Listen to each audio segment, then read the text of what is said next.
iPad Pro 10.5 inch. Have you been looking to upgrade your iPad? Are you looking for a new iPad and you finally have just the right size for you, about netbook size screen here? Do you want a 120 hertz display, an all new first for the iPad? I've been using the iPad Pro 10.5 for about a week now. My name is Nick Ackerman. iPad Pro 10.5 inch full honest review coming up right now. Let's go.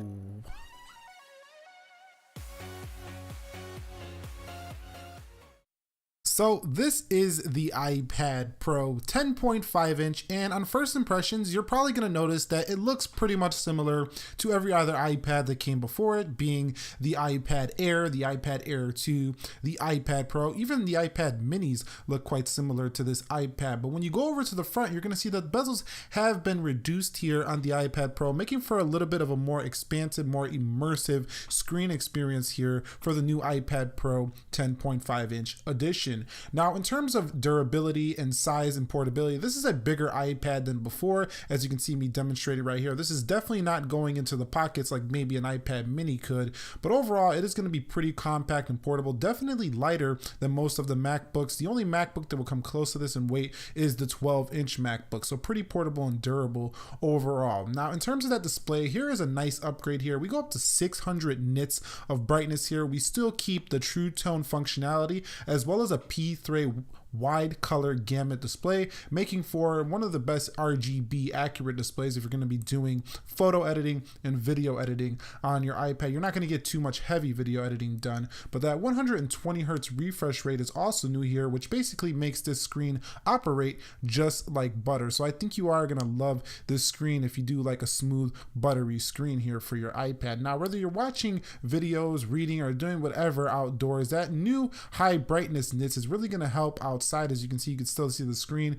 and going into darker lit areas is just going to look absolutely gorgeous. So overall, the display is extremely smooth and extremely enjoyable to use in the day-to-day use factors, and I really enjoy how bright it gets. And the 264 pixels per inch is definitely a pretty high pixels per inch for a tablet, making the screen pretty sharp. Text is very easy to read. It looks very similar to what you see on an iPhone 7, just this screen gets a little bit brighter and adjusts to ambient lighting conditions, making it an overall the best screen I think Apple has on any of their mobile devices, and maybe in their whole entire lineup, sans the 5K iMac. I really think that's probably one of their best screens. But overall, 120 hertz refresh rate here on your iPad, it's just going to be an incredible use. Now, just how we talked about how this has pretty great durability and portability for a 10.5 inch, that screen is coated in oleophobic, so it's very fingerprint resistant. It's also a pretty durable glass there, but I still recommend you guys pick up a case for this because you don't really want to mess up this beauty, now do you? So this does run, in terms of software,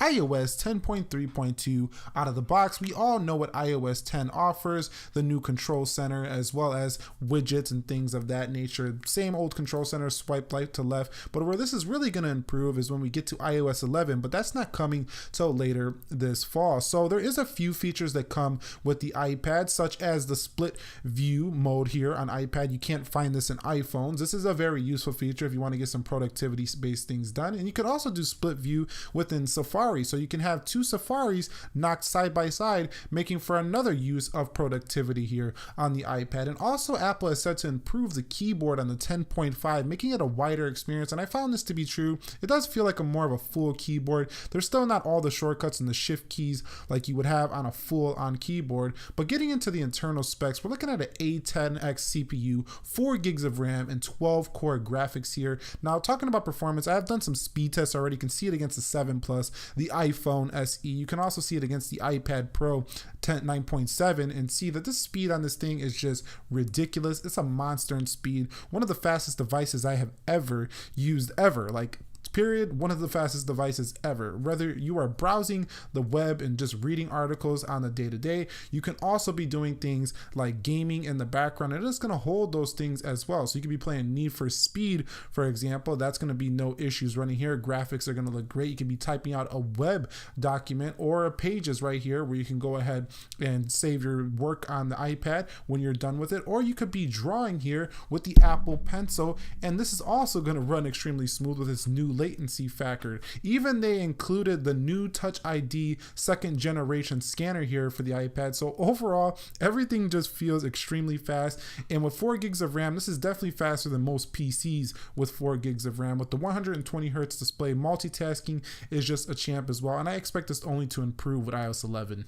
So the iPad Pro 10.5 does feature a 12 megapixel iSight camera that is capable of recording in up to 4K video recording, just like the prior one, but this is that same one that is found in the iPhone 7 and 7 Plus, except for the dual lens is not included here. But you can see we do have even a bigger hump than last time. So for those of you who don't like that design, I would recommend getting a case. Now on the front of the iPad Pro 10.5, we're looking at a 7 megapixel selfie camera, which is also pretty good for FaceTime calls. Now the camera software itself is optimized for iPad, so it looks a little bit different than the iPhone, but pretty consistent experience overall. You get the square mode, you get panorama mode, you do get video mode as well as selfie mode and flash and things like that. Retina flash is included as well. Now you can change the grid, but you have to go into settings still on iPad, so I don't really know why you still have to go into settings to do these features. It is quite annoying, to be honest, but you can still record in slow-mo up to 240 frames per second in HD, and the FaceTime camera is pretty amazing.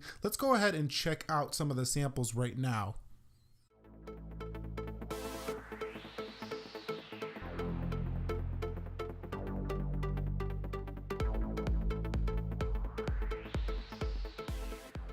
Alright guys, so in terms of audio, we're looking at 4-channel stereo speakers here for the iPad Pro 10.5, and the audio quality I cannot demonstrate it here through a review because you're not going to hear it in full richness as you would in real life, but it's definitely a pretty good audio experience, probably the best you can find on a tablet, to be honest with you. Now it's nice to see that we do retain the 3.5mm headset jack for the iPad Pro 10.5 here, which was gone on the iPhone 7 and received a lot of infamous talk about that. But talking a little bit more about the Apple Pencil, drawing on this tablet is actually a more enjoyable experience in my experience over the 9.7 due to the wider canvas. It feels more enjoyable to draw on. So artists out there, rejoice, you will like this tablet a lot, and its digital pen is very accurate, very precise. I found myself using it a lot as kind of like a pointer device, as iOS doesn't have any built-in mouse functionality or anything like that. Also, jotting down notes was a really good experience here, and this could totally replace your notebook if you want to. Now you might be saying, well, why don't I just get a pen and paper? It's only like $2. But in terms of battery life, Apple touts 10 hours of battery life, and an iPad user I have been for a very long time, I have found this claim to be true. This easily goes the distance for me. I'm getting easily 10 to 13 hours of battery life here on the iPad Pro 10.5, depending on how I do use this tablet. Now let's switch over and talk about pricing. So starting out at $649, you get a 64 gig capacity. That's double over last year's, but the price goes up $50. 256 gigs goes to $749, and 512 gigs goes to $949. Now bear this in mind, you do not get the Apple Smart Keyboard or the Apple Pencil included within this purchase. So this makes this actually well over $1,000 if you want the top tier capacity of iPad, and that's kind of a lot if you ask me for an iPad. But hey, is the iPad Pro worth your money here in 2017? In its current form, I'm not sure it is, due to the fact that it doesn't have iOS 11 yet. And I'm going to keep saying this because that file system is important if you're trying to replace your tablet with a PC. Now, if you're looking for the best tablet money can buy just for its tablet functionalities, I think you are going to enjoy it. You can do some productivity based things. You're not going to get as much done as you would get done on, say, a Windows PC or something like that, but you can still get a lot done. You can even edit 4K here on the iPad Pro 10.5. Now, if you want a larger screen, of course, jump up to the iPad Pro 12.9. But one thing I didn't like is that there's only one port on here. This Lightning port pretty much has to do everything. You have to get adapters for everything when it comes to the Lightning port, and you also have a headphone jack, but those are your only 2 ports there. Now, those can be fine for what you might do with the iPad Pro, but overall, this is going to be a lot of extra accessories you're going to have to buy that goes on top of the already high price, you might say. So is the iPad Pro worth your money? In conclusion, I think so if you want a tablet that's amazing, has great technology, but if you're looking for the all-around computer, I don't think the iPad is there just yet. So if you enjoyed this video, subscribe to the channel for more technology-based reviews like this. Nick here helping you to master your technology. Be sure to be well, and peace.